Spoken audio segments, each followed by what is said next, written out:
1941 সালের 7ই আগস্ট বেলা 12টা বেজে 13 মিনিটে বিশ্বকবি রবীন্দ্রনাথ ঠাকুর অমৃতলোকে যাত্রা করলেন।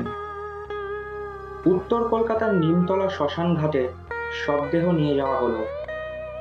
এক বিস্ময়কর জনতা কবির দেহকে অনুসরণ করছিল। এদিকে আরো এক বিস্ময়কর জনতা কবির শেষ যাত্রার খবর শোনার জন্য রেডিওর সামনে তখন বসে। রেডিও স্টেশন থেকে শ্মশান ঘাটে পৌঁছালেন বীরেন্দ্র কৃষ্ণ ভদ্র। একটি মই ধরে শ্মশানের ছাদে উঠে গেলেন তিনি। সেখান থেকে তিনি একটি ভাঙা প্রাচীরে উঠে গেলেন।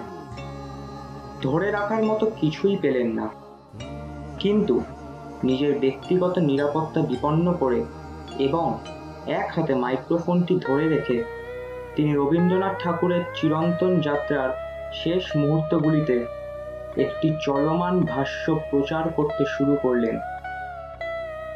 তিনি বলেছিলেন, ঠাকুর বাড়িতে বেশিক্ষণ শবদেহ রাখার রীতি নেই।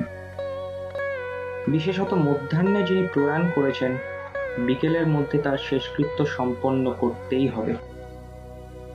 সংবাদ সংগ্রহ করতে করতে আমরাও নিমতলা শ্মশানে এসে হাজির। ওপারে দূরের ওই আর এপারে পৃথিবীর বুকে বন্দিমান চিতার লেহিহান অগ্নিশিখায় পঞ্চভূতে বিলীন হলো এক মহাপ্রাণের পূত পবিত্র শরীর।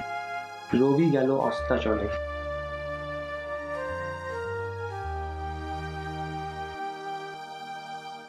পরিবেশনায় রাজদীপ সাহা। 7ই আগস্ট 2020। ধন্যবাদ।